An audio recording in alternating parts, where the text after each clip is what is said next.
Hello friends, welcome to Kamlesh education hub. Myself Sheetal Sawant. जैसा कि मैंने आपको लास्ट लेक्चर में भी बताया था कि स्टार्टिंग के कुछ 2-3 लेक्चर में हम अपनी एनसीईआरटी को कंप्लीट करेंगे। तो आज के इस लेक्चर में हम 6th to 10th की जो एनसीईआरटी है उसको कंप्लीट करेंगे। तो सबसे पहले जो हम पढ़ेंगे वो है कि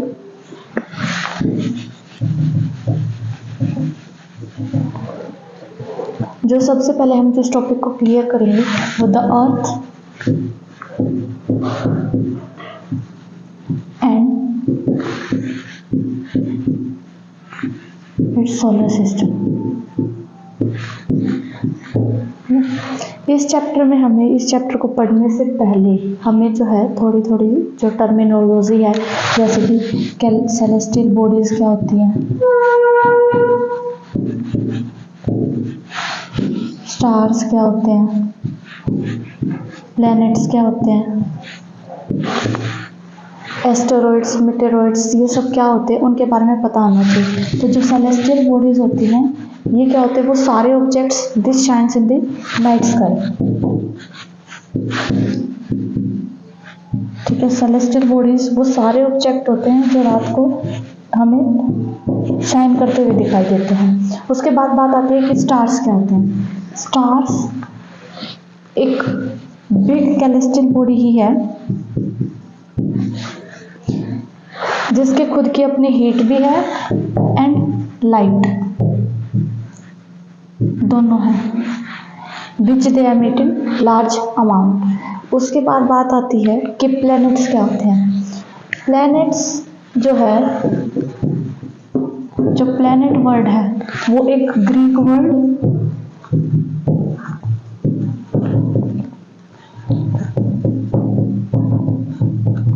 प्लैनेटाई से आया है। इसका मतलब होता है वॉन्डरस। जो प्लैनेट्स होते हैं उनकी खुद की ना ही तो हीट होती है ना ही खुद की लाइट होती है, they are lit by the light of the stars. हमारा जो सोलर सिस्टम है उसमें टोटल 8 प्लैनेट्स हैं इंक्लूडिंग अर्थ। उसके बाद बात आती है कि कॉन्स्टेलेशन क्या होता है। कॉन्स्टेलेशन एक ग्रुप ऑफ स्टार्स से होता है which formed various patterns. For example, Ursa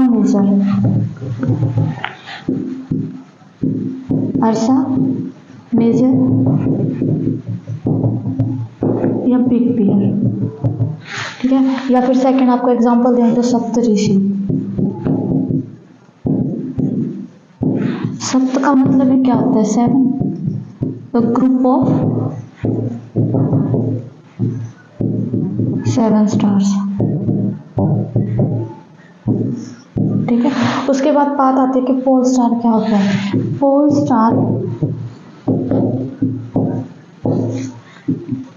star होता है कि एंशिएंट टाइम में क्या होता था कि एंशिएंट टाइम में जो लोग थे वो डायरेक्शन को पता करने के लिए स्टार्स का यूज करते थे। जैसे कि जो नॉर्थ डायरेक्शन है या नॉर्थ स्टार जो है वो नॉर्थ डायरेक्शन को इंडिकेट करता है।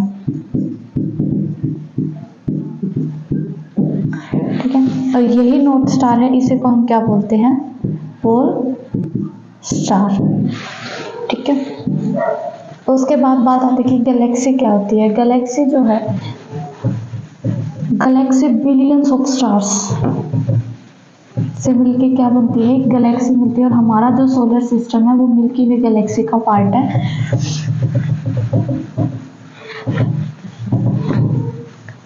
अब बात आती है कि हमारा जो सोलर सिस्टम है वो क्या है। जो सोलर सिस्टम है हमारा वो, उसके अंदर है सन, प्लैनेट्स,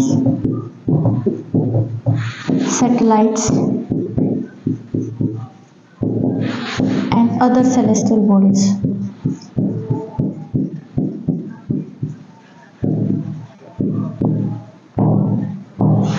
सन जो है centre of the solar system है, एक्सट्रीमली हॉट गैसेस से मिलकर बना है। ठीक है, यही एक अल्टीमेट सोर्स है हीट एंड लाइट का। And sun is 150 kilometre away from us. उसके बाद बात आती है कि प्लैनेट्स, हमारे सोलर सिस्टम में कौन कौन से प्लैनेट्स है। तो हमारा जो सोलर सिस्टम है उसमें टोटल 8 प्लैनेट्स हैं।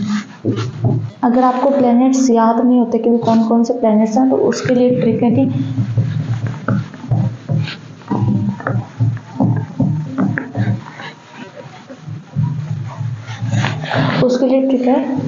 माई वेरी एफिशिएंट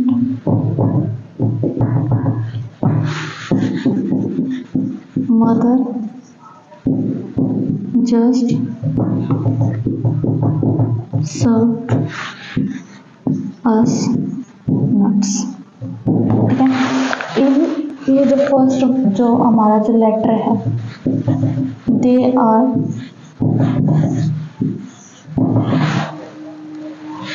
अब देखो जो फर्स्ट है M for Mercury, V for Venus, E for earth,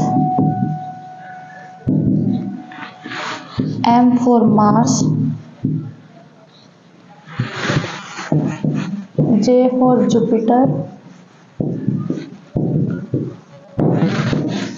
S for Saturn, U for Uranus and N for Neptune। जो मरकरी जो है वो क्लोजेस्ट टू द सन है, 88 डेज में अपना जो रिवोल्यूशन है अराउंड द सन वो कंप्लीट कर लेता है। वीनस है, वीनस को हम बोलते हैं अर्थ स्ट्रीम। अर्थ स्ट्रीम क्यों बोलते हैं? बिकॉज इसका जो शेप है या जो साइज है वो सिमिलर टू द अर्थ है। अर्थ जो है third closest planet to the sun है, ये 5th लार्जेस्ट साइज में।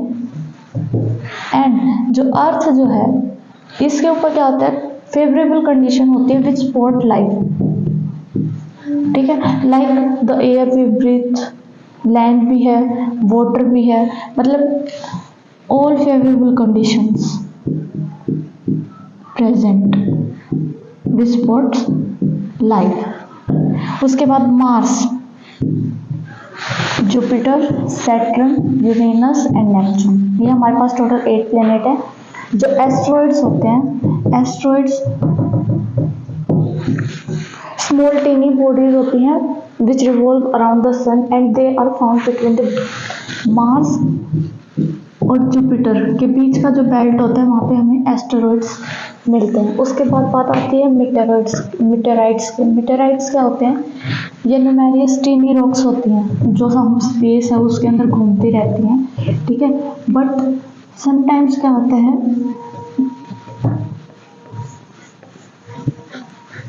एयर के फ्रिक्शन के साथ कांटेक्ट में आने से दे स्टार्टेड बर्निंग अप। ठीक है, जब ये कंप्लीटली बर्न आउट हो जाती हैं तो एक फ्लैश ऑफ लाइट हमें दिखाई देते हैं। ठीक है, और अगर ये कंप्लीटली बर्न नहीं होती हैं, विदाउट कंप्लीटली बर्न, अगर ये अर्थ सरफेस के ऊपर गिर जाती हैं तो ये फिर क्या करती हैं, होलो क्रिएट करती हैं, एक बहुत बड़ा होलो बन जाता है। ठीक है, ये हमारा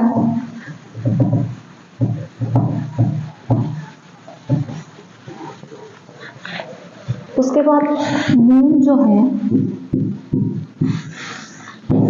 ये अर्थ का सैटेलाइट है। ठीक है, इसका जो डायमीटर है वो 1/4 अर्थ के डायमीटर से। ठीक है, 27 डेज में अपना जो रिवॉल्यूशन है अराउंड द अर्थ वो कंप्लीट कर लेता है। अब जो अर्थ जो होती है, अर्थ को ब्लू प्लैनेट भी बोलते हैं।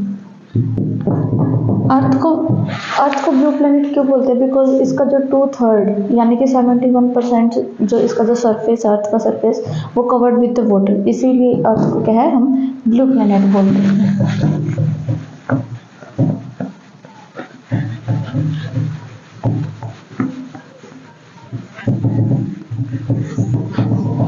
अब हमें पता होना चाहिए कि इक्वेटर क्या होता है, लैटिट्यूड एंड लॉन्गिट्यूड। इन तीनों के बारे में हमें पता है। इक्वेटर जो है वो 0 डिग्री पे प्रेजेंट होता है, ठीक है।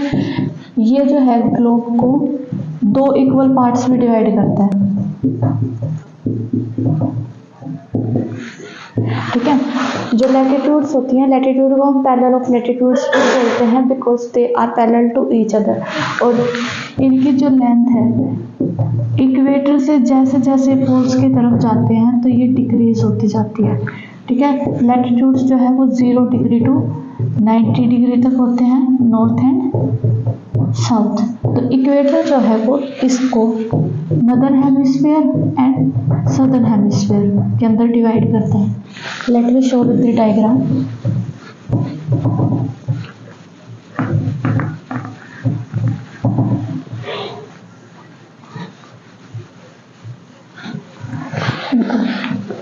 ये मेरे पास आता है, ठीक है। 0 डिग्री पे हमारे पास इक्वेटर है,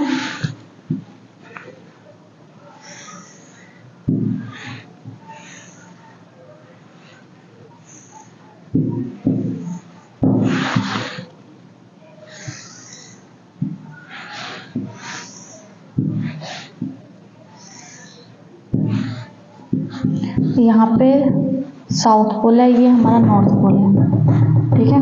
यहाँ पे 0 डिग्री है, यहाँ पे 90 degree north and 90 degree south, 30 degree south, 60 degree south, 70 degree south, 30 degree south, 60 degree south and 70 degree south. अब देखो जो पैरेलल ऑफ लैटिट्यूड्स का अगर मैं आप लोगों को एग्जांपल दूं तो उसका एग्जांपल क्या है कि जो चंद्रपुर जो महाराष्ट्र में है,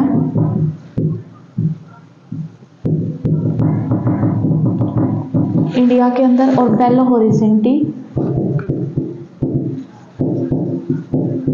ये जो है ब्राजील के अंदर है, इन साउथ अमेरिका। ये दोनों जो है 20 डिग्री लैटिट्यूड पे लाई करते हैं, ये दोनों एक दूसरे के पैरेलल हैं। जो चंद्रपुर है ये 20 डिग्री नॉर्थ पे सिचुएटेड है, और बेलो होरिजेंटी जो है वो 20 डिग्री साउथ पे सिचुएटेड है, ठीक है।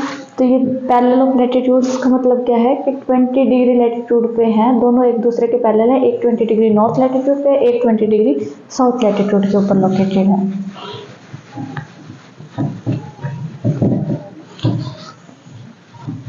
अब लैटिट्यूड्स के बारे में आपको इम्पोर्टेंट पता चल गया। अब कुछ हीट जोन है जैसे कि टोरिड जोन, फ्रिड जोन और टेम्परेट जोन, उनके बारे में पता होना चाहिए। तो मैं आपको इसी डायग्राम से दिखा देती हूँ।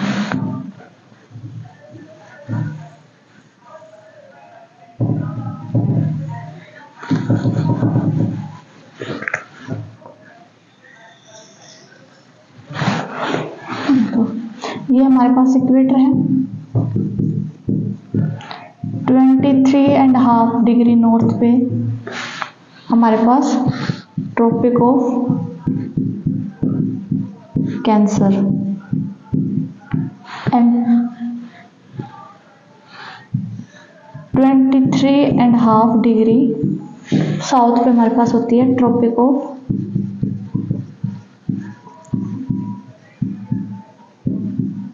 कैप्रिकॉर्न, ठीक है।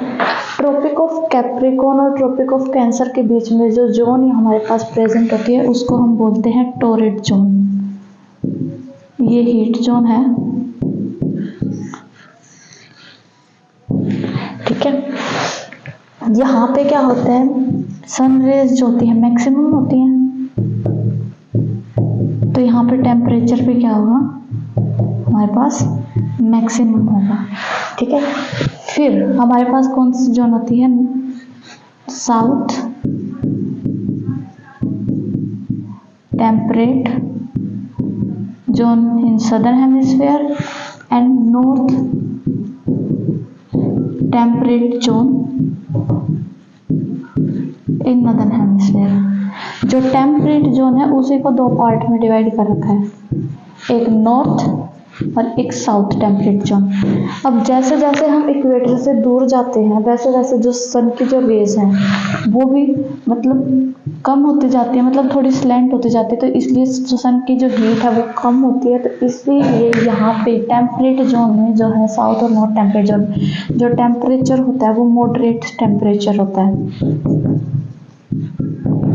लेकिन जैसे जैसे हम क्या है कि इक्वेटर की तरफ जाते हैं तो वहाँ पे जो है बिल्कुल ही स्लैंट हो जाती है, बहुत कम अमाउंट में हीट पहुँच पाती है। इसीलिए ये वाली जोन होती है उसको बोलते हैं फ्रिज जोन, जो permanently covered with the ice.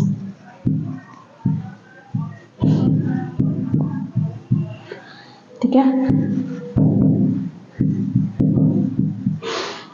यहाँ पे हमारे पास है एंटार्क्टिक सर्कल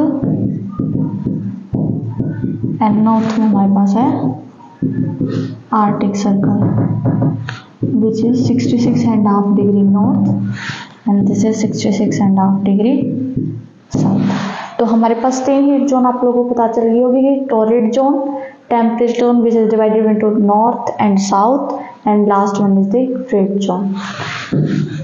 उसके बाद बात आती है कि लॉन्गिट्यूड्स क्या होते हैं। जो लॉन्गिट्यूड्स होते हैं वो क्या है, इक्वेटर जो है उन रेफरेंस लाइन को 2 पार्ट इक्वल पार्ट में डिवाइड करते हैं, जिसको हम ईस्टर्न हेमिस्फीयर बोल देते हैं एंड एक को हम वेस्टर्न हेमिस्फीयर बोल देते हैं। ये जो लॉन्गिट्यूड्स है इनको डिग्री में हम मेजर करते हैं, डिग्री जो है उसको मिनट्स में हम कन्वर्ट फिर सेकेंड्स में भी हम देख सकते हैं। ठीक है, एग्जाम्पल क्या है, पहले मैं डायग्राम से आप लोगों को बताती हूँ। मेरे पास ग्लोब है, ठीक है, ये इक्वेटर है 0 डिग्री पे, 30 degree east, 30 degree west, 60 degree east, 60 degree west, 90 degree east, 90 degree west, 120 degree east, 120 degree west, 150 degree east and 150 degree west, और यहाँ पे हमारे पास 80 होता है। ये जो होती हैं वो 0 डिग्री टू 180 डिग्री तक होती हैं। ठीक है, ये जो रेफरेंस लाइंस के बीच में जो डिस्टेंस जो होता है, सारी जो मेरिडियंस जो होते हैं वो इक्वल लेंथ की होती हैं। एक हमारे पास होती है प्राइम मेरिडियन। ठीक है, प्राइम मेरिडियन जो है वो ग्रीनविच से पास होती है। ब्रिटिश रॉयल ऑब्जर्वेटरी लोकेटेड, तो इस प्राइम मेरिडियन से ही मेजर करके जो सारी कंट्रीज हैं वो जो है डिसाइड करती हैं। अगर हमें किसी भी कंट्री है उसकी अगर लोकेशन देखनी है कि ईस्टर्न पे कैसे, मतलब लैटिट्यूड पे और लॉन्गिट्यूड दोनों पे, तो वो हम कैसे देखेंगे। एक एग्जांपल देती हूँ कि जैसे धुबरी है असम के अंदर, उसके अगर लोकेशन, वो जो लोकेशन वो 26 degree north latitude and 90 degree east longitude पे लोकेटेड है। ठीक है, तो उन्होंने ये लोकेशन कैसे निकाली, तो जैसे कि हम मैथ्स में भी किसी भी पॉइंट की जो लोकेशन है वो निकालते थे, वो कैसे निकालते थे, जैसे मेरे पास ये है ए पॉइंट, बी और सी हॉरिजॉन्टल लाइंस हैं और ये डिनोट कर रही हैं लैटिट्यूड को, नॉर्थ लैटिट्यूड को, नॉर्थ लैटिट्यूड को। वर्टिकल लाइन से 1 2 3 4 ये डिनोट कर रही है ईस्ट लॉन्गिट्यूड को। ठीक है, अब मुझे इस पॉइंट की लोकेशन निकालनी है, ए पॉइंट की लोकेशन मुझे निकालनी है, बी पॉइंट की निकालनी है, सी पॉइंट की लोकेशन निकालनी है। तो वो लोकेशन हम कैसे निकालते हैं कि उसकी इस साइड हॉरिजॉन्टल लाइन पे क्या लोकेशन है और वर्टिकल लाइन पे कौन सी लोकेशन है, वो दोनों देखते हैं। जैसे कि मैं इस बी पॉइंट की लोकेशन निकालूँ तो बी पॉइंट की लोकेशन क्या होगी कि सी डिग्री नॉर्थ लैटिट्यूड है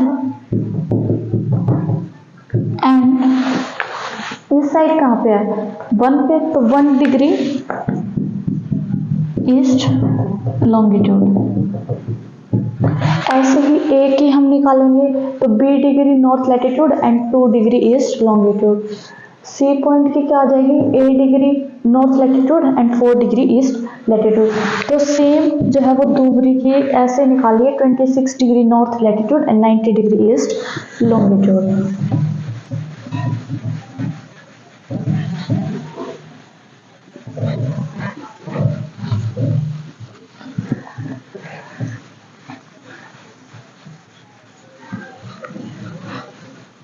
अब हमें इक्वेटर के बारे में पता चल गया, इक्वेटर क्या होता है, लैटिट्यूड क्या होती है, लॉन्गिट्यूड क्या होती है। उसके बाद हम जो है अर्थ के मोशन के ऊपर बात करेंगे कि अर्थ का जो मोशन है वो 2 तरीके से है, rotation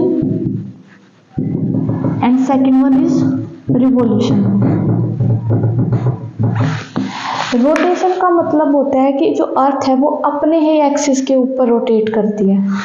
earth rotates on its own axis. तो रोटेशन में जो है वो 24 आवर्स लेती है एक रोटेशन को अपने को कंप्लीट करने के लिए। रिवॉल्यूशन का मतलब क्या होता है कि रिवॉल्यूशन का मीनिंग होता है कि जो अर्थ है वो रिवॉल्व करती है अराउंड द सन। तो इसमें जो है 1 रिवॉल्यूशन को कंप्लीट करने के लिए जो अर्थ है वो 365 डेज लेती है प्लस में 6 आवर्स। ठीक है, 365 डेज कम्प्लीटली प्लस में 6 आवर्स मोर। तो ये जो 6 घंटे हैं ये जब 4 साल में 4 ईयर्स में कितने हो जाएंगे, तो 6 × 4 24 आवर्स। और आप लोगों को पता है कि एक दिन में कितने 24 घंटे होते हैं। ठीक है, तो 4 साल बाद एक दिन एक्स्ट्रा ऐड हो जाएगा तो कितने डेज हो जाएंगे हमारे पास, 366 डेज।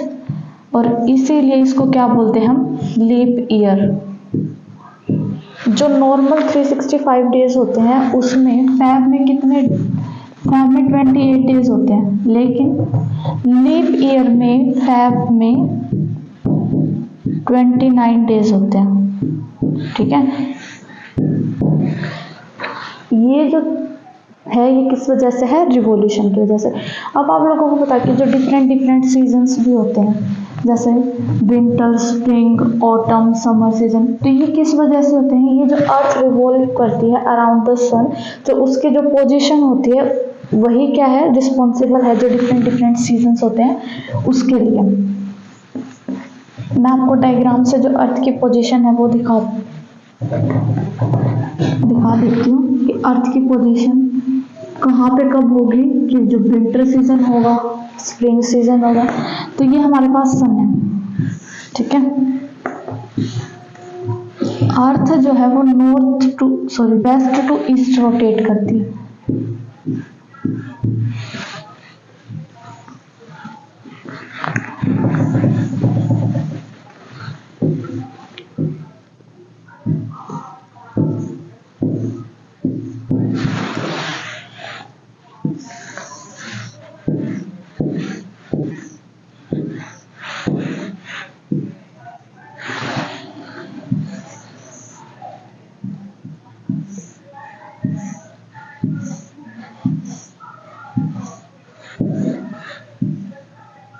वेस्ट टू, ये मेरे पास यहाँ पे है सन।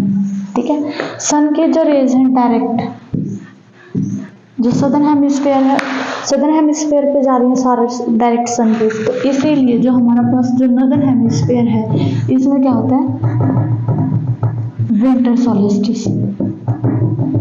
ठीक है, और जो 22 जो दिसंबर शॉर्टेस्ट डे होता है। अब यहाँ पे क्या होता है, डायरेक्ट जो सनरेज जो है, सॉरी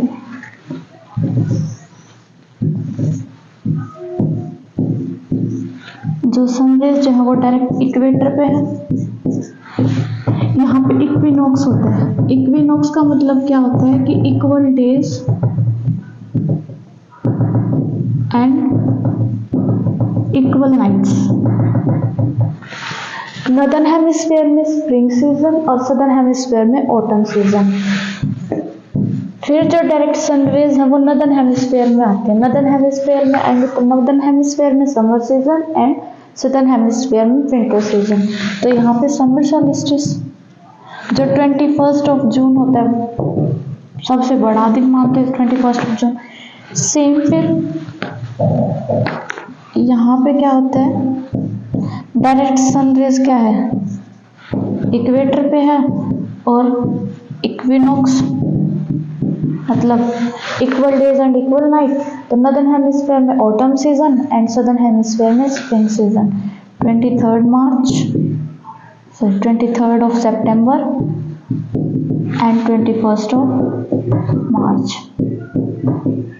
तो जो अर्थ की जो पोजीशन जो है अराउंड द सन जब वो रिवॉल्व करती है, वही क्या रिस्पॉन्सिबल है किस सीजन के लिए, जैसे winter season, spring, summer and autumn season. उसके बाद बात आती है कि जो मेजर लैंडफॉर्म्स हैं अर्थ के। मेजर लैंडफॉर्म्स कौन कौन से? Lithosphere, atmosphere, hydrosphere and biosphere. Lithosphere, litho, आप लिथो से ही समझ गए होंगे कि लिथो का मतलब क्या होता है। लिथो का मतलब होता है कि लैंड है। जो अर्थ का जो सरफेस है वो 71% वाटर से कवर्ड है एंड 29% जो है वो लैंड सरफेस से है। अब जो लिथोस्फीयर है, लिथोस्फीयर दो पार्ट्स से मिलकर बना, एक continents and second one is ocean basins.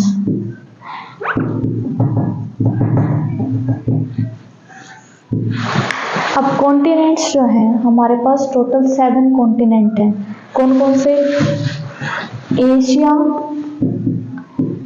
Africa, Australia, north America, south America, Europe and Antarctica. Asia, Africa, Australia, north America, south America, Europe and Antarctica. अब एशिया जो है वो लार्जेस्ट कॉन्टिनेंट है और जो सेकंड लार्जेस्ट कॉन्टिनेंट है वो है अफ्रीका। नॉर्थ अमेरिका को और जो साउथ अमेरिका को, ये दोनों एक दूसरे से कनेक्टेड है बाय इस्थमस ऑफ पनामा से। ठीक है, इस्थमस का मतलब क्या होता है कि इस्थमस का मतलब होता है कि जब दो लैंड मासेस जो हैं, 2 land masses connected with each other through a link which is known as isthmus।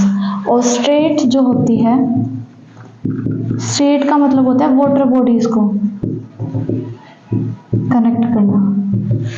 ठीक है, एग्जाम्पल अगर मैं आपको स्ट्रेट का दूं वो है पार्क स्ट्रेट या फिर बेरिंग स्ट्रेट।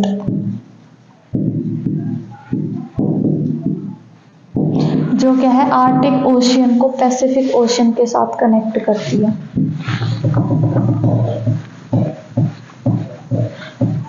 जो साउथ अमेरिका है, साउथ अमेरिका को आपको पता होगा जो लॉन्गेस्ट जो माउंटेन रेंज है एंडीज प्रेजेंट है, लॉन्गेस्ट जो लार्जेस्ट रिवर जो है वर्ल्ड की अमेज़न, वो भी साउथ अमेरिका के अंदर है।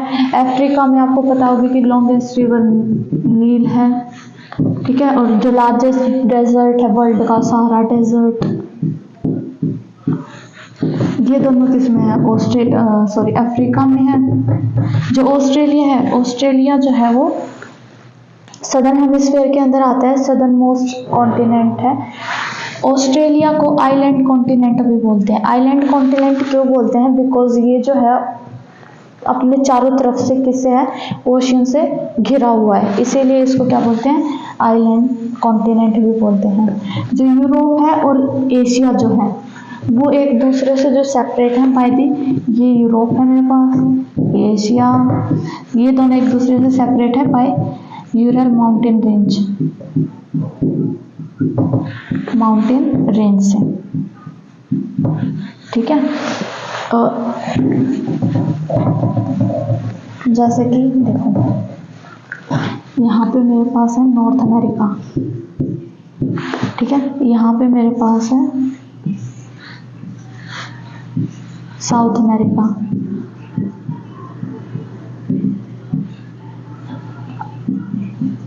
अमेरिका, ठीक है, यहाँ पे मेरे पास है यूरोप,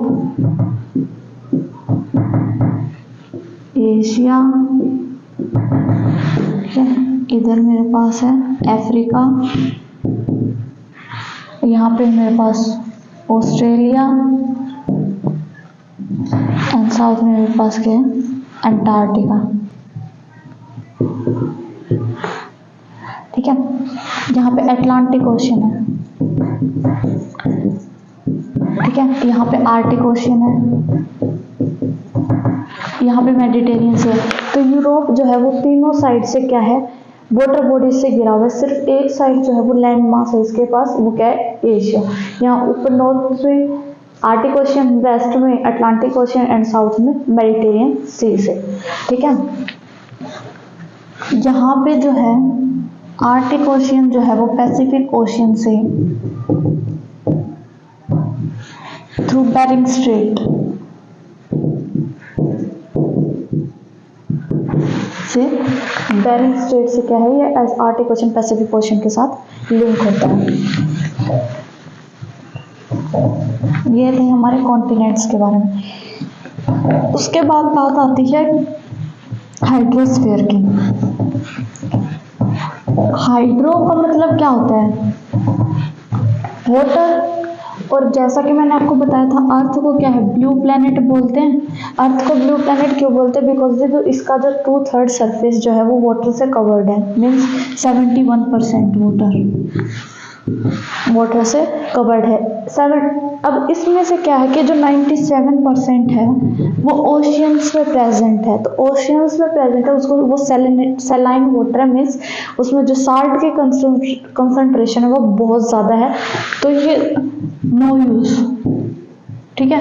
और हमारे पास जो फ्रेश वाटर जो अवेलेबल है जो यूज़ के लिए है वो सिर्फ 0.03% है, जो हमें या तो आइस शीट से या ग्लेशियर से या अंडरग्राउंड वाटर से ही हमें मिलता है। अब जो हमारे पास जो ओशियंस जो हैं वो हमारे पास 4 मेजर ओशियंस हैं। कौन कौन से, एक है Pacific ocean, second one is Atlantic ocean, Arctic ocean and the last one is the Indian ocean. जो पैसिफिक ओशियन है वो लार्जेस्ट ओशियन है, सेकेंड लार्जेस्ट जो है वो अटलांटिक ओशियन है। आपको पता भी होगा जो वर्ल्ड का जो डीपेस्ट जो पॉइंट है मैरियाना ट्रेंच, वो मैरियाना ट्रेंच पैसिफिक ओशियन के अंदर ही लोकेटेड है। पैसिफिक ओशियन की जो शेप है वो सर्कुलर शेप है। अटलांटिक ओशियन जो है वो सेकेंड लार्जेस्ट ओशियन है and it is flanked in north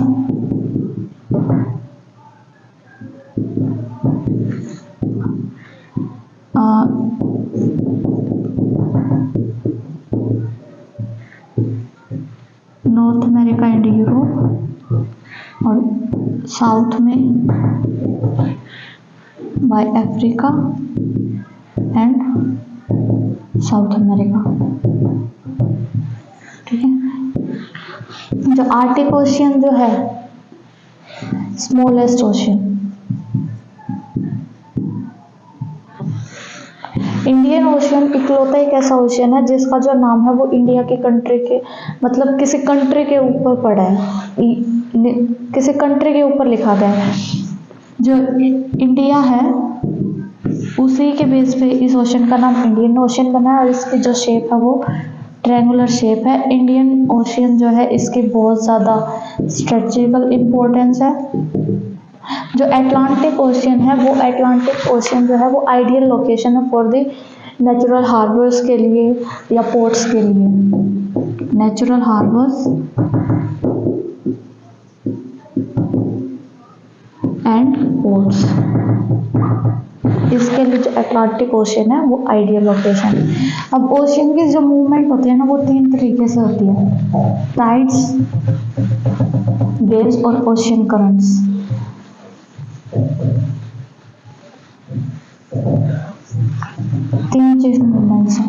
उसके बाद बात आती है कि एटमॉस्फेयर। एटमॉस्फेयर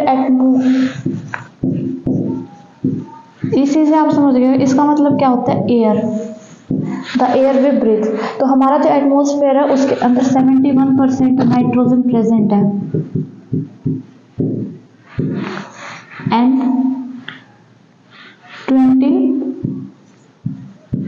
28 जो परसेंट है वो ऑक्सीजन है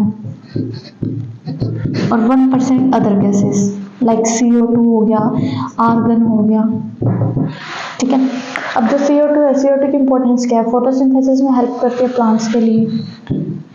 तो फोटोसिंथेसिस में अब हमारा जो एटमॉस्फेयर है, एटमॉस्फेयर 5 लेयर्स हैं। First is troposphere, stratosphere, mesosphere, thermosphere and exosphere. Troposphere, stratosphere, meso, thermo and exo. जो ट्रोपोस्फेयर है,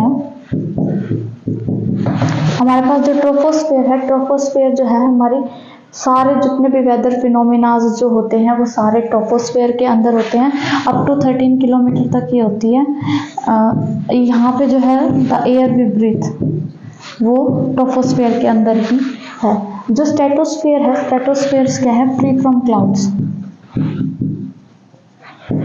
अप टू 50 किलोमीटर तक है। ठीक है, और ये जो है स्ट्रेटोस्फेयर जो लेयर है वो है जो एरोप्लेन्स या जेट प्लेन्स वगैरह फ्लाई जो करते हैं उनके लिए। जो स्ट्रेटोस्फेयर जो है इसी के अंदर एक लेयर प्रेजेंट होती है जिसको ओजोनोस्फेयर बोलते हैं, ओजोन लेयर।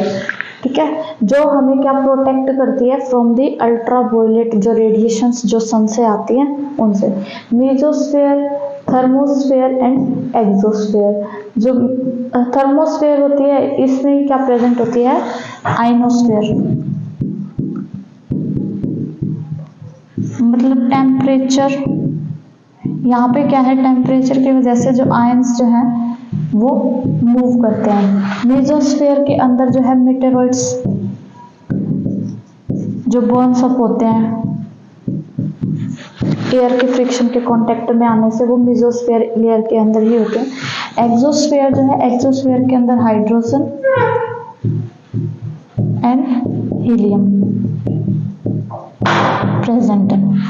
तो ये 5 मेजर लेयर थी, troposphere, stratosphere, mesosphere, thermosphere and exosphere. उसके बाद बात आती है कि बायोस्फेयर क्या होते हैं। बायोस्फेयर में बायो से मतलब क्या है कि लिविंग ऑर्गेनिजम्स। ठीक है, बायोस्फेयर कहाँ पे, वो इंट्रैक्शन इन तीनों का, लिथोस्फेयर का, हाइड्रोस्फेयर का और मेसोस्फेयर का, जहाँ पे लाइफ जो है एग्जिस्ट करती है।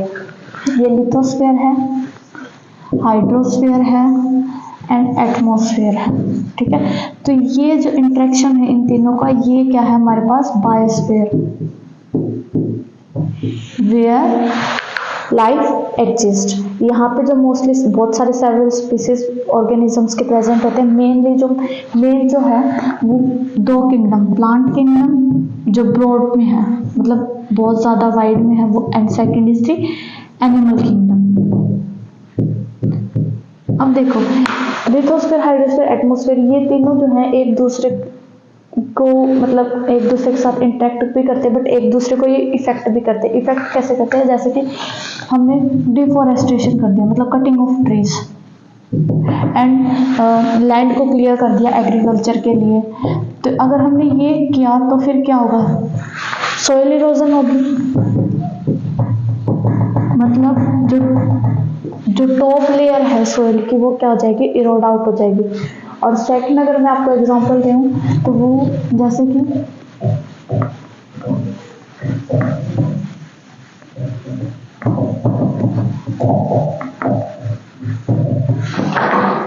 जैसे कि आपका एग्जांपल है 2004 में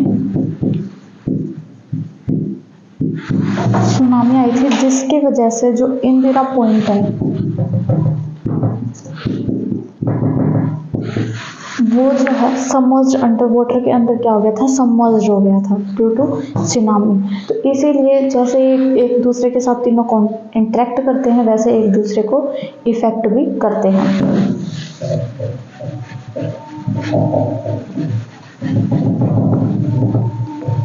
मेजर डोमेन्स के बाद बात आती है कि जो मेजर लैंडफॉर्म्स हैं, लैंडफॉर्म्स का मतलब क्या है।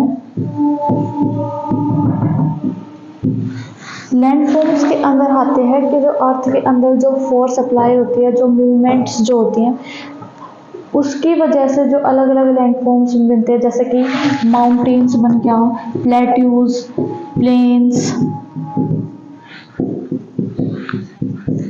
ठीक है, इनकी फॉर्मेशन हो, या फिर कोई अर्थक्वेक आ जाए, वोल्केनो हो जाए, इरप्शन हो जाए, ठीक है। इनकी फॉर्मेशन कैसे होती है, इनके लिए कौन सी फोर्सेस रिस्पॉन्सिबल होती हैं, वो देखो। जो अर्थ है, आप लोगों को पता है अर्थ की जो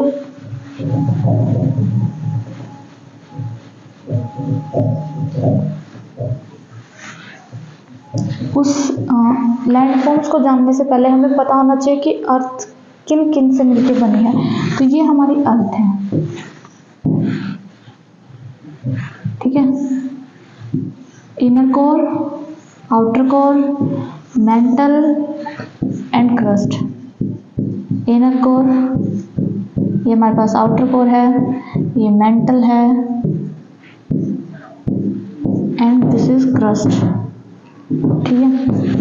जो क्रस्ट है वो दो पार्ट्स में डिवाइड है, one is continental and second is oceanic crust.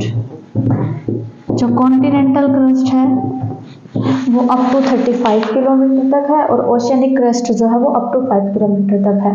जो कॉन्टिनेंटल क्रस्ट है, अगर इसकी मैं फॉर्मेशन देखूँ तो इसकी जो है वो सी प्लस सीमा, ठीक है। SI का मतलब सिलिकॉन और MA का मतलब मैग्नीशियम, और ओशियनिक जो है मतलब सियाल, सिलिकॉन प्लस एल्यूमिनियम। जो मेंटल है वो अप टू 2900 किलोमीटर तक है, और जो कोर है, कोर को दो पार्ट में डिवाइड कर रखा है, इनर और आउटर कोर, और ये जो है अप टू 3500 किलोमीटर तक एग्जिस्ट करती है। जो कोर है वो जो है नाइट्रोसिटी है, means nickel plus iron.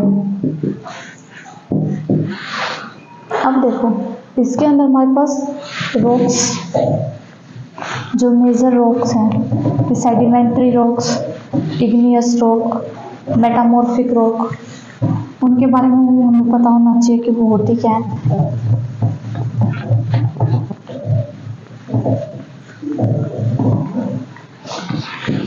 Sedimentary rocks जो हैं, सेडिमेंट्री से सेडिमेंट्स मीन्स जो रॉक्स रोल डाउन होती हैं, क्रैक्स होती हैं, फिर क्या होती हैं, एक्यूमुलेट और डिपॉजिट होके सेडिमेंट्स की फॉर्मेशन होती है, वही क्या है, सेडिमेंट्री रॉक्स की फॉर्मेशन करते हैं। अब जो सेडिमेंट्री रॉक्स जो है ये फॉसिल्स कंटेन करते हैं।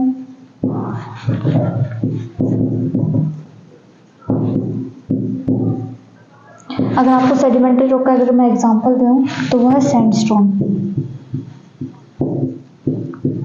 ठीक है। उसके बाद बात आती है कि इग्नियस रॉक्स।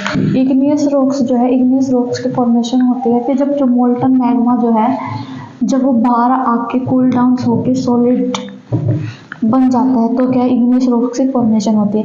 अभी जो मोल्टन मैग्मा है ये कूल डाउन हो रहा है, वो अर्थ के सरफेस के अंदर हो रहा है या अर्थ के सरफेस के बाहर हो रहा है, तो इसलिए इसको हम दो पार्ट में डिवाइड कर देते हैं, one is intrusive and second one is extrusive. Intrusive का मतलब क्या होता है, इनसाइड, मीन्स जो मोल्टन मैग्मा है वो अर्थ सरफेस के अंदर ही कूल डाउन हो गया है, ठीक है। जैसे कि एग्जांपल है कि ग्रेनाइट, ठीक है।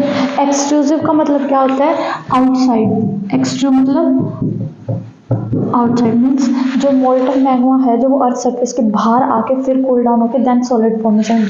एग्जांपल इज बसाल्ट, ठीक है। उसके बाद बात आती है कि मेटामॉर्फिक रॉक्स क्या होती है। मेटामॉर्फिक रॉक्स जो होती हैं वो सेडिमेंट्री रॉक या फिर इग्नियस रॉक को जब हम अंडर हीट मतलब बहुत ज़्यादा हीट दे दें या फिर बहुत ज़्यादा प्रेशर की अप्लाई करते हैं उनके ऊपर, तो वो क्या मेटामॉर्फिक रॉक के अंदर कन्वर्ट हो जाती हैं। जैसे कि जो लाइमस्टोन है वो मार्बल के अंदर कन्वर्ट हो जाते हैं। ये क्या है, एग्जांपल है किसका, मेटामॉर्फिक रॉक का। आप लोगों ने रॉक साइकिल में पढ़ा होगा कि जो सेडिमेंट्री रॉक है वो इग्नियस के अंदर कन्वर्ट हो जाती है, इग्नियस मेटामॉर्फिक के अंदर, और मेटामॉर्फिक सेडिमेंट्री के अंदर कन्वर्ट हो जाती है अंडर हीट एंड प्रेशर। तो इसी को हम क्या बोलते हैं, रॉक साइकिल। अब देखो रॉक्स के बारे में पता चला गया। अब हम लैंडफॉर्म्स करेंगे कि लैंडफॉर्म्स कैसे होते हैं। जो अर्थ होती है, अर्थ के ऊपर जो फोर्सेस मतलब जो मूवमेंट जो होती है लिथोस्फेयर के ऊपर, लिथोस्फेयर जो है वो लिथोस्फेरिक प्लेट से मिलकर बनी है, ठीक है। तो इनके जब मूवमेंट होती है, जो मेजर लैंडफॉर्म्स जो बनते हैं अर्थ के सरफेस के ऊपर, वो जो है वो लिथोस्फेरिक प्लेट के मूवमेंट है वो रिस्पॉन्सिबल है। जैसे कि इसके लिए जो फोर्सेस जो है दो टाइप की होती हैं, फोर्स जो है वो दो टाइप से लगती है, एक endogenic force and second one is exogenic force. Endo word से आप समझ गए होंगे, एंडो का मतलब होता है कि इनसाइड द अर्थ एंड एक्सो का मतलब आउटसाइड द अर्थ। अब एंडो को हम दो पार्ट में डिवाइड करते हैं, इसलिए sudden movement and second one is diastrophic movement, ठीक है। और एक्सोजेनिक जो इरोजनल और डिपोजिशनल जो होता है, ठीक है, वो क्या होता है, एक्सोजेनिक फोर्सेस। अब सडन मूवमेंट के अंदर हम क्या पढ़ेंगे, सडन मूवमेंट के अंदर जैसे कि अर्थक्वेक आता है, वोल्केनोज, लैंडस्लाइड्स जो होते हैं, एंड डायस्ट्रोफिक मूवमेंट से जो बिल्डिंग्स या माउंटेन्स,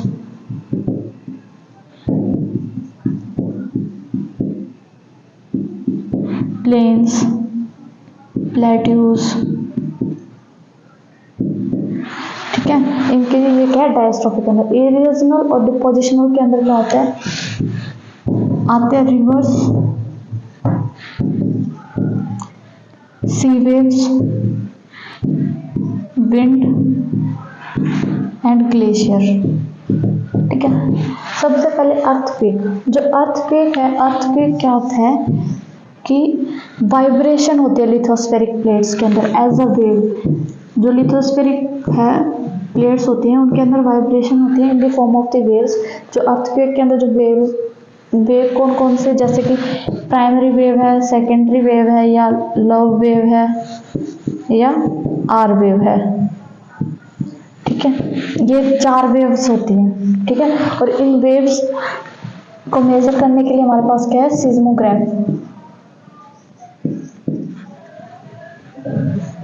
सिस्मोग्राफ। और अर्थक्वेक का जो मैग्नीट्यूड होता है उसको मेजर करने के लिए होता है रिचर स्केल। उसके बाद बात आती है कि वोल्केनो। वोल्केनो कैसे बनता है, let me explain with the diagram.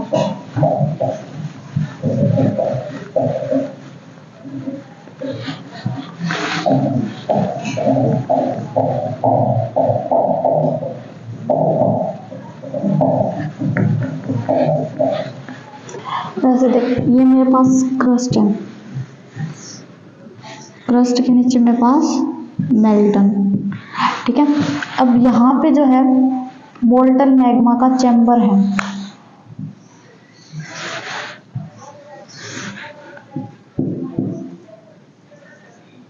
ये मोल्टन मैग्मा का चैम्बर है, ये वेंट है। यहाँ से क्या है, मैग्मा, मोल्टन मैग्मा क्या होगा, बाहर जाएगा, ठीक है।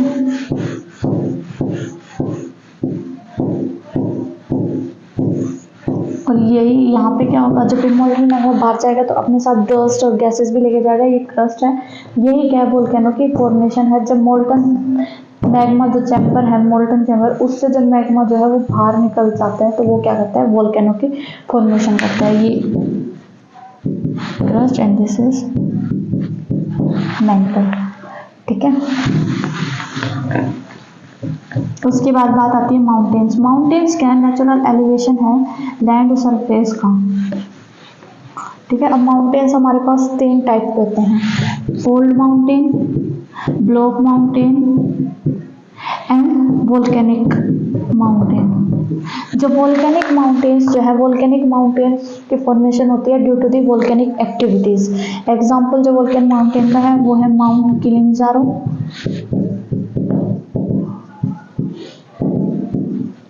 जो कहाँ पे है, ऑस्ट्रेलिया के अंदर। और सेकंड अगर मैं आपको एग्जांपल दूं तो माउंट फ्यूजियाना जो जापान के अंदर है।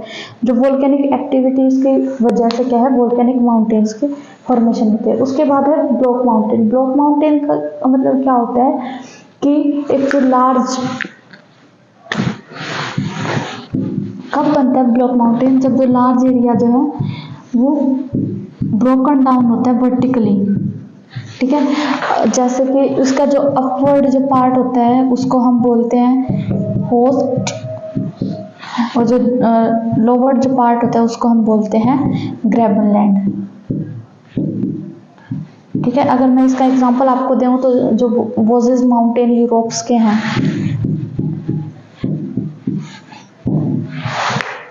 यूरोप के जो वोगी माउंटेन्स है वो ब्लॉक माउंटेन का एग्जांपल है। उसके बाद बात आती है कि फोल्ड माउंटेन। फोल्ड माउंटेन्स जो है यंग माउंटेन है, कॉनिकल जो हाई कॉनिकल पीक्स होती हैं इनकी, जैसे एग्जांपल दूं तो हिमालयाज एशिया के और एल्प्स यूरोप्स के। इनके जो माउंटेन रेंजेस हैं वो अगर मैं बताऊं जैसे अरावली हिल्स,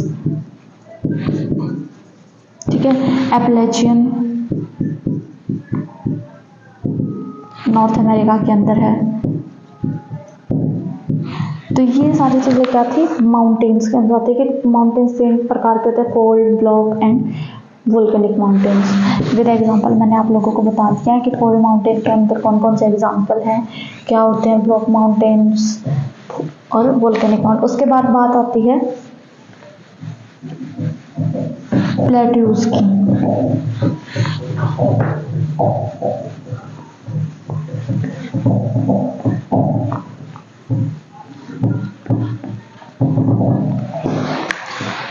जो प्लेट्यूज होते हैं, प्लेट्यूज होते हैं एक फ्लैट टेबल लैंड के तरीके से ही होता है, ठीक है। जो लैंड सरफेस से थोड़ा सा ऊपर होता है, अप्रोक्सीमेटली अगर मैं बोलूँ तो 200 मीटर तक, ठीक है। जो प्लेट्यूज जो होते हैं ये रिच होते हैं मिनरल डिपॉजिट्स में,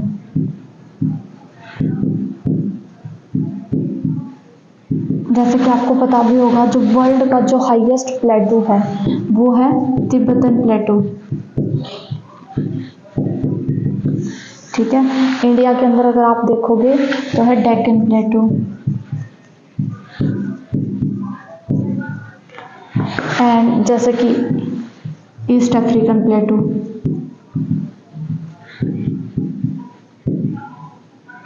ठीक है। इंडिया के अंदर एक और आप अगर देखो तो छोटा नागपुर प्लेटू। ये जो होते हैं मिनरल डिपॉजिट्स के अंदर रिच होते हैं, जैसे कि अफ्रीका के अंदर gold and diamond valley, Africa के अंदर गोल्ड एंड डायमंड, ठीक है। इंडिया के अंदर जो छोटा नागपुर प्लेटू है वहां पे आयरन और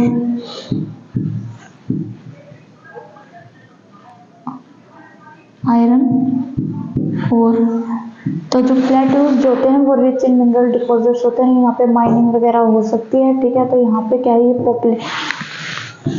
पॉपुलेटेड एरिया होता है, ठीक है। उसके बाद बात आती है कि प्लेन्स क्या होते हैं। जो प्लेन्स जो हैं वो भी फ्लैट टेबल लैंड के टाइप का ही उनका स्ट्रक्चर है, but they extend more than 200 metre, ठीक है। जैसे कि जो नदर्न प्लेन्स है इंडिया के,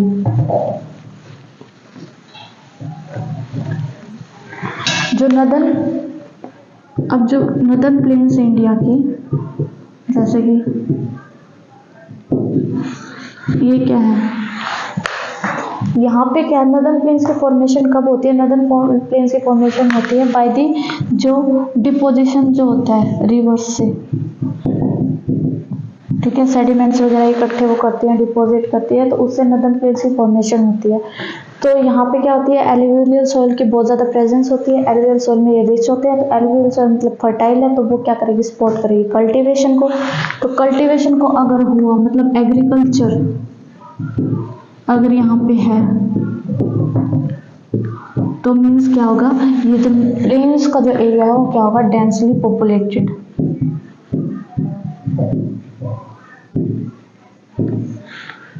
नदर्न प्लेन्स क्या है, डेंसली पॉपुलेटेड एरिया होगी, मोस्टली पॉपुलेशन जो है वो यहीं पे सेटल होना प्रेफर करेगी। अब उसके बाद बात आती है कि जो एक्सोजेनिक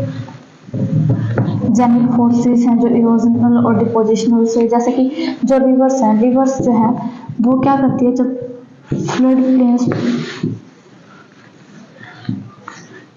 ये हमारे पास फ्लड प्लेन है, ठीक है, यहाँ से जब रिवर का जो फ्लो होता है तो ये क्या करती है, डिपोजिशन करती है। तो डिपोजिशन जब वो करती है तो फिर क्या फॉर्मेशन होती है, मीएंडर्स की फॉर्मेशन होती है। रिवर फ्लो कर रही है, डिपोजिशन कर रही है, तो ये क्या है, मीएंडर्स की फॉर्मेशन कर रही है। जैसे ये अपना स्लोप जो है वो चेंज करती है तो अपने साथ जो भाग के लेके आती है सैंड सिल्ट वगैरह, क्ले वगैरह, तो वो यहाँ पे डिपोजिट करती है, तो ये मीएंडर्स बन जाते हैं। उसके बाद क्या होता है कि समटाइम्स यहाँ पे डिपोजिशन बहुत ज़्यादा होता है और क्या होता है, ये रिवर का जो फ्लो है इसी की वजह से ये जो टुकड़ा है ये टूट जाता है। तो ये जब टुकड़ा, ये जो पार्ट होता है जब इससे ब्रोकन डाउन हो जाता है अलग से, तो ये हो जाता है, इसको बोलते हैं ऑक्सबो लेक्स, ठीक है। और समटाइम्स क्या हो जाते हैं, जब ये ब्रोकन डाउन होता है तो यहाँ पे फ्लड भी आ सकती है, ठीक है। तो रिवर का जो फ्लो है उसकी वजह से फॉर्मेशन होती है मीएंडर्स की और ऑक्सबो लेक्स के। उसके बाद बात आती है कि सी वेव्स। सी वेव्स जो है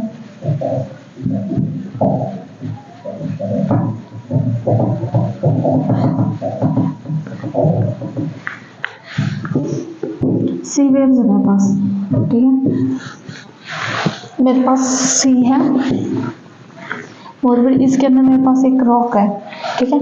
जब कंटिन्यू जब सी की जो लहरें हैं वो जब इससे आके टकराएंगी, अगर मैं इसको आपको जो है वो ऐसे एग्जांपल लेके दिखाऊं कि जैसे कि मेरे पास ये रॉक है, ठीक है, कंटिन्यूस जो सी वेव्स हैं वो टकरा रही हैं, तो यहाँ पे क्या होगा, जब सी वेव्स टकराएंगी तो यहाँ पे होलो स्ट्रक्चर बनेगा। ये जो स्ट्रक्चर जो होगा ये केव टाइप स्ट्रक्चर होगा, तो इसीलिए इसको क्या हम बोलते हैं, सी केव। जो है रॉक के अंदर क्रैक डाउन आने से जो एक केव लाइक स्ट्रक्चर बन जाता है उसको हम बोलते हैं सी केव। समटाइम्स क्या होता है, ये जो केव का जो स्ट्रक्चर जो होता है ये बहुत बड़ा हो जाता है कि ऊपर से रूफ रह जाती है, तो इसको जो है हम बोलते हैं सी आर्क।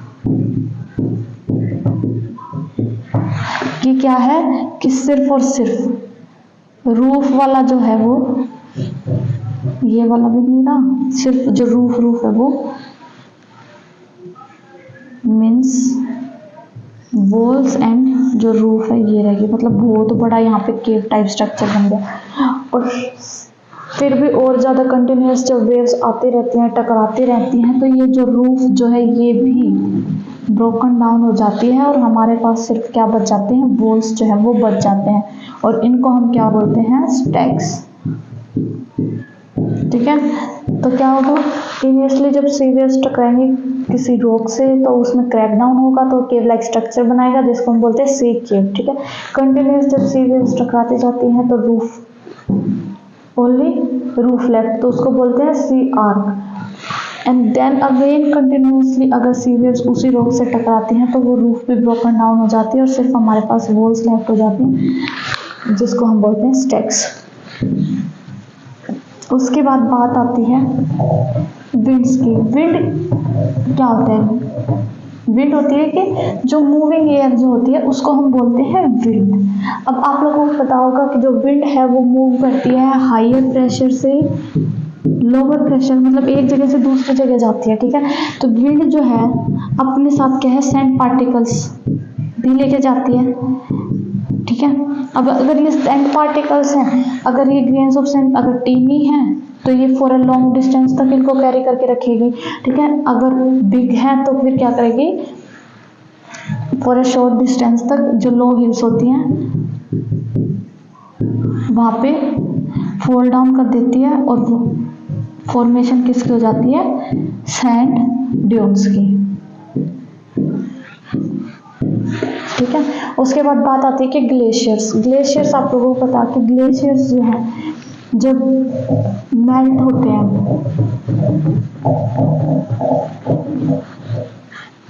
ग्लेशियर्स हैं मेल्ट डाउन हुए, मतलब वाटर, पहले ये आइस में थे, मेल्ट डाउन होके वाटर बने और वाटर जब एक जगह इकट्ठा हो जाता है तो उसको हम बोलते हैं लेक्स, ठीक है।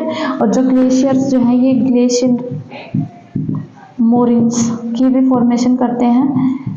जब ये वाटर फ्लो डाउन होता है तो ये क्या करते हैं, अपने साथ इरोड करते हैं मटेरियल्स को, जैसे कि सैंड, स्लेट वगैरह, तो वो है ग्लेशियर मोरिन्स की उससे फॉर्मेशन होती है। तो ये हमने बना दिए कि जो मेजर लैंडफॉर्म्स जो हैं अर्थ के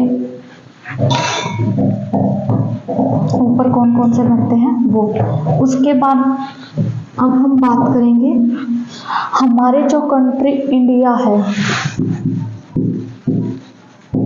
उसके बारे में। इंडिया का जो टोटल जो ज्योग्राफिकल एरिया या फिर जो टोटल एरिया जो है इंडिया का वो है 3.28 मिलियन स्क्वायर किलोमीटर, ठीक है। विच अकाउंट्स फॉर 2.4, ये जो है 2.4% ऑफ वर्ल्ड टोटल जो ज्योग्राफिकल एरिया है उसका, ठीक है। अब जो इंडिया जो है अगर हम देखें तो नॉर्थ में हिमालयाज हैं, ईस्ट में इसके बे ऑफ बंगाल है, वेस्ट में अरेबियन सी है एंड साउथ में है इंडियन ओशियन, ठीक है। अब हम अगर इंडिया का नॉर्थ टू साउथ एक्सटेंट देखें कि कितना है और अगर ईस्ट टू वेस्ट एक्सटेंट देखें कितना है, तो वो है कि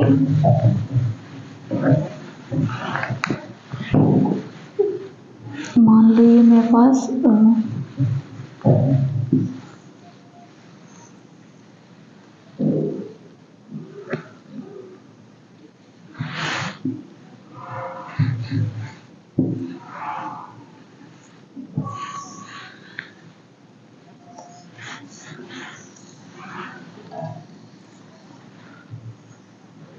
ये मेरे पास इंडिया है, ठीक है।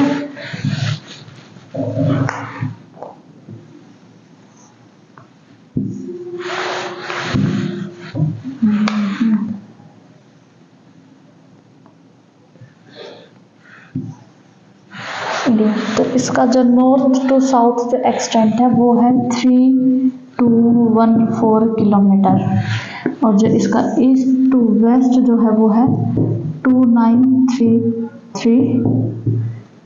किलोमीटर, ठीक है। कश्मीर से लेके कन्याकुमारी तक north to south and west to east कितना है, कच्छ से अरुणाचल प्रदेश, ठीक है। अब जो स्टैंडर्ड मेरिडियन है, जो इंडिया की जो स्टैंडर्ड मेरिडियन है वो उसके अगर मैं पोजीशन देखूँ तो वो 82 डिग्री 30 मिनट ईस्ट, ठीक है। और ये पास करती है मिर्जापुर यानी कि उत्तर प्रदेश से, उत्तर प्रदेश में है मिर्जापुर, ठीक है। अगर लॉन्गिट्यूड अगर लैटिट्यूड देखें इंडिया की तो 8 डिग्री 4 मिनट नॉर्थ एंड जो साउथ है, साउथ में है 37 degree 6 minute north. West to east देखें तो 68 degree 7 minute east and 97 degree 25 east, ये है। तो नियरली ये वाला जो है अप्रोक्स 30 डिग्री जो है 30 डिग्री का इनमें डिफरेंस आ जाता है। इसी वजह से ही कि 2 घंटे का जो डिफरेंस होता है सनराइज में, कि अरुणाचल प्रदेश में 2 आवर अर्लियर सनराइज करता है देन गुजरात, ठीक है। तो वो किस वजह से, इसी वजह से, ड्यू टू दिस डिफरेंस। अब इंडिया की जो नेबरिंग कंट्रीज हैं वो कौन कौन सी है? नेबरिंग कंट्रीज मतलब जो इंडिया के साथ जो है वो लैंड बाउंड्री जो है शेयर करती हैं, ठीक है। तो वो कौन कौन सी हैं? नेपाल, ठीक है, भूटान है, यहाँ पे हमारे पास बांग्लादेश है, म्यांमार है, ठीक है, पाकिस्तान है, अफगानिस्तान है एंड चाइना, ठीक है। जो लार्जेस्ट जो बाउंड्री शेयर करती है वो बांग्लादेश के साथ शेयर करती है, और जो दो आइलैंड नेबर्स हैं इंडिया के वो हैं श्रीलंका एंड मालदीव, ठीक है। ये 2 आइलैंड नेबर्स हैं। अब जो श्रीलंका और इंडिया को जो कनेक्ट करती है वो करती है पाक स्ट्रेट से। पाक स्ट्रेट से इंडिया जो है वो श्रीलंका से के साथ कनेक्ट है। अब जो इंडिया का जो वेस्टर्न साइड होता है यहाँ पे है अरेबियन सी, यहाँ पे है bay of Bengal, bay of Bengal, नीचे साउथ में है इंडियन ओशियन।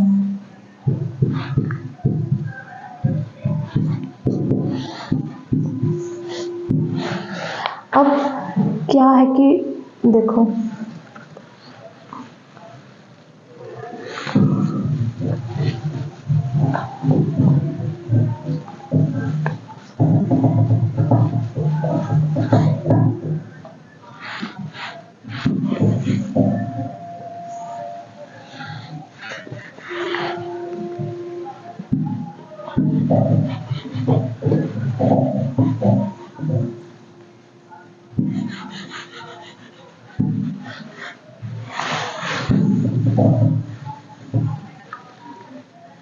अगर मैं इंडिया की फिजियोग्राफी देखूं, फिजियोग्राफी के अंदर क्या आता है? इंडिया की जो फिजियोग्राफी है उसके अंदर आता है माउंटेन्स, माउंटेन्स में हिमालयाज, ठीक है, northern plains, plateau, coastal plains and islands, ठीक है। तो आइलैंड्स हैं वो 2 हैं। इस साइड है हमारे पास लक्षद्वीप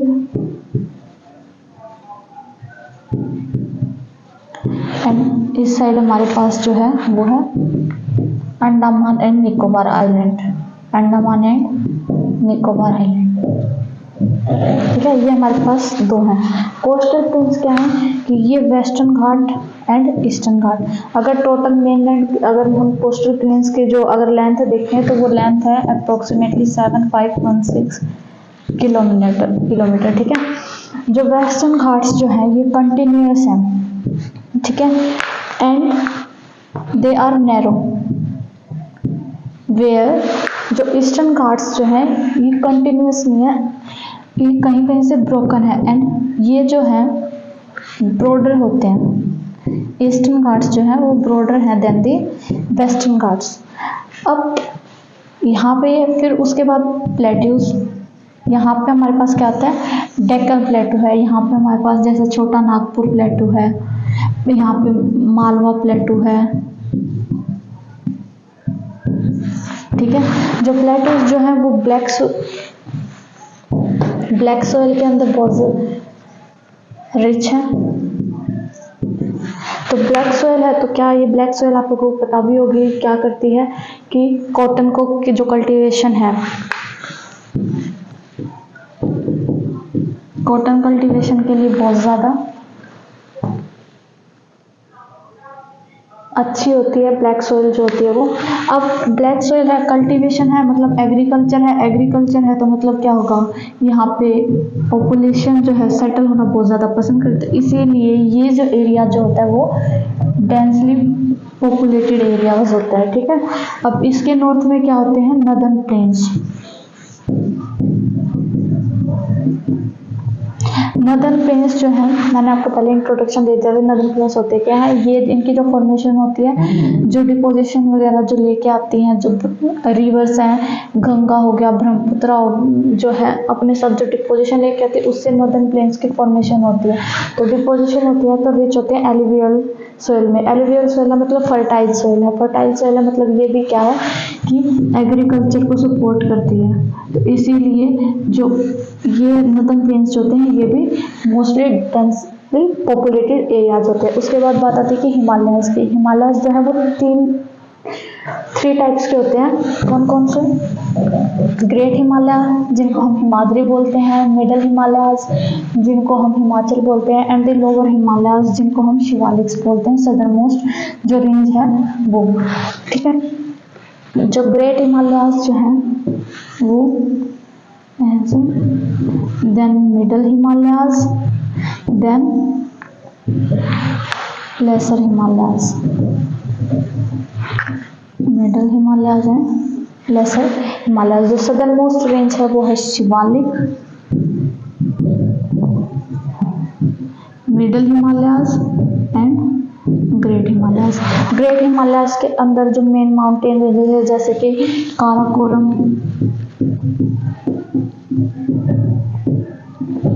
जस्कर रेंज, ये प्रेजेंट है, ठीक है। ये हमारी जो फिजियोग्राफी थी इंडिया की वो।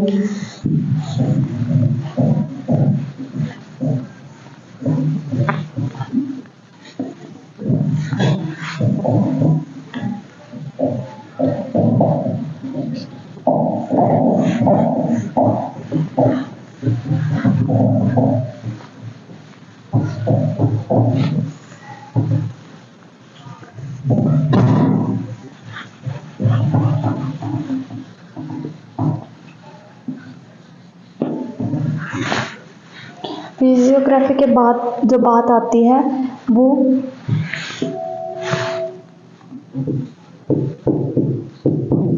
नेचुरल वेजिटेशन, ठीक है।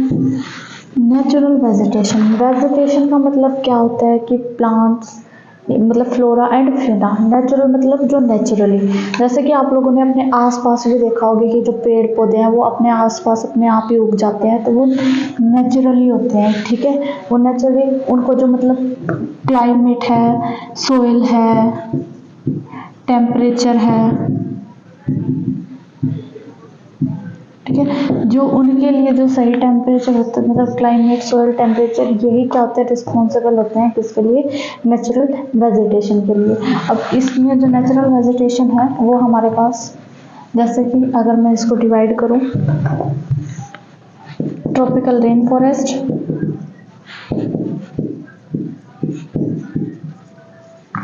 Tropical deciduous forest,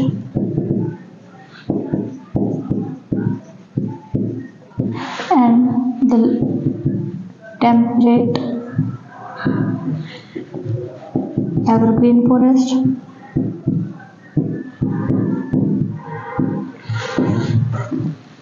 mangrove forest, and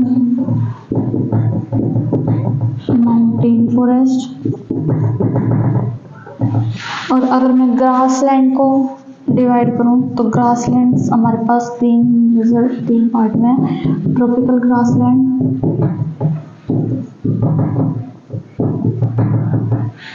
temperate grassland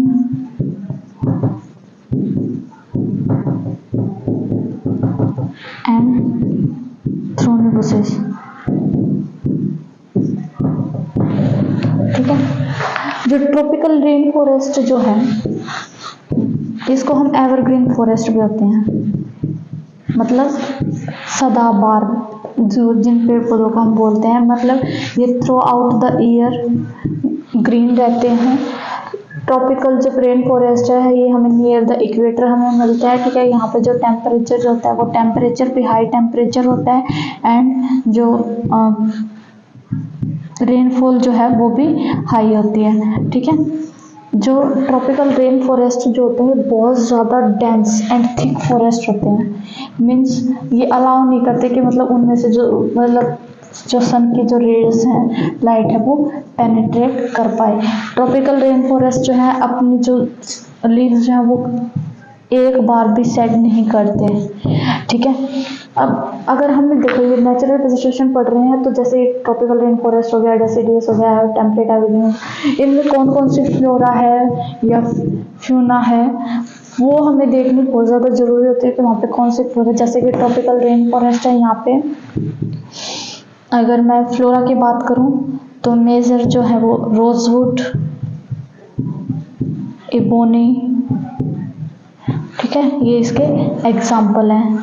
अगर फ्यूना की बात करूं तो टाइगर, लॉयन, ये। अब ट्रॉपिकल डेसिडियस फॉरेस्ट जो है इनको मॉनसून फॉरेस्ट भी बोलते हैं। ट्रॉपिकल डेसिडियस फॉरेस्ट जो है ये अपनी लीव्स को for a period of time shed करते हैं, ठीक है। अगर इसका जो मेजर जो फ्यूना जो फ्लोरा है वो है साल एंड टेक। यहाँ पे जो टेम्परेचर जो होता है वो मॉडरेट ही होता है। टेम्परेट एवरग्रीन फॉरेस्ट मतलब क्या है, जो टेम्परेट रीजन होता है मतलब there receives rainfall between 100 and 200 centimetre, ठीक है। तो इनको दो पार्ट में डिवाइड करते हैं, मॉइस्ट एंड ड्राई। रेनफॉल के बेस पे कि 100 to 200 मॉइस्ट एंड ड्राई जो है वो 70 सेंटीमीटर के अप्रोक्सीमेटली। मैंग्रोव फॉरेस्ट जो होते हैं ये हमें तराई रीजन में मिलते हैं, जहाँ पे स्वैम्पी एरिया होता है, दलदली जो एरियाज होते हैं, इनके जो रूट्स होती हैं सबमर्ज कर जाती हैं अंडर वाटर। जैसे कि जो सुंदरी ट्रीज हैं, सुंदरबन डेल्टा वेस्ट बंगाल के एरिया के साइड, वो क्या है, मैंग्रोव फॉरेस्ट। माउंटेन फॉरेस्ट जो है ये डिवाइडेड होते हैं कॉनिकल के, उनकी हाइट जो जैसे जैसे ऊपर हाइट की तरफ जाते हैं मतलब इनके जो हाइट है वो जैसे कॉनिकल जो ट्रीज होते हैं, ठीक है, वो 1500 से 250 मीटर तक इनकी हाइट होती है, ठीक है। उसके बाद ग्रास लैंड, थ्रोनी बुशेज कहते हैं, थ्रोनी बुशेज जैसे कि कैक्टी, ठीक है, राजस्थान में मिलती है, ठीक है। मीन्स यहाँ पे जो कंडीशन जो होती है, वेदर जो होता है वो हॉट एंड ड्राई होता है। वेजिटेशन जो होती है वो स्कैंटी वेजिटेशन या फिर बहुत ज़्यादा लिटिल वेजिटेशन होती है, ठीक है। ट्रॉपिकल ग्रासलैंड्स जो होते हैं ये प्रेजेंट होते हैं on the either side of the equator, जैसे कि जो सवाना ग्रासलैंड है,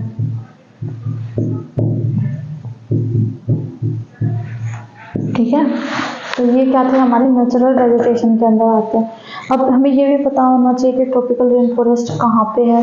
जैसे कि वेस्टर्न घाट्स जो हैं इंडिया के, जो Arunachal Pradesh near by area है वहाँ पे प्रेजेंट है। मैंग्रोव फॉरेस्ट जैसे वेस्ट बंगाल, ठीक है। तो ये थी हमारी नेचुरल वेजिटेशन।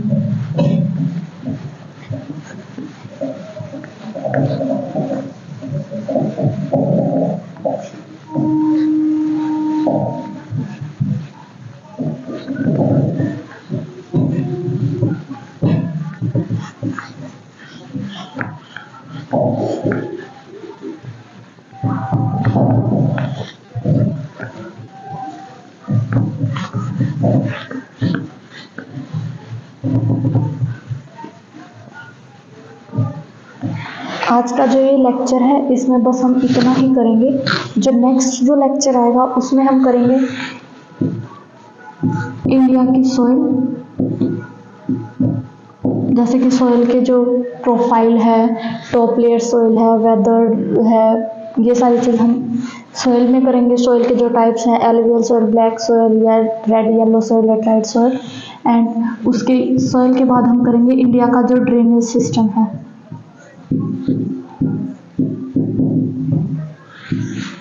ड्रेनेज सिस्टम के अंदर के पैटर्न कौन सा है? डेंड्राइटिक पैटर्न है, रेक्टेंगुलर है, ट्रायलिस पैटर्न है।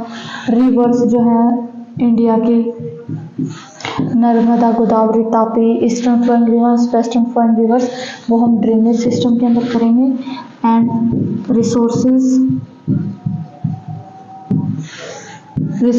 जैसे natural resource, human made resource और ह्यूमन रिसोर्सेज के अंदर करेंगे। क्या फैक्टर्स अफेक्टिंग द रिसोर्सेज, कौन कौन से फैक्टर्स अफेक्ट करते हैं। एंड द नेक्स्ट रिसोर्सेज के अंदर ही जो पार्ट है, सब पार्ट की मिनरल और power resources, mineral and power resources. Industries करेंगे हम।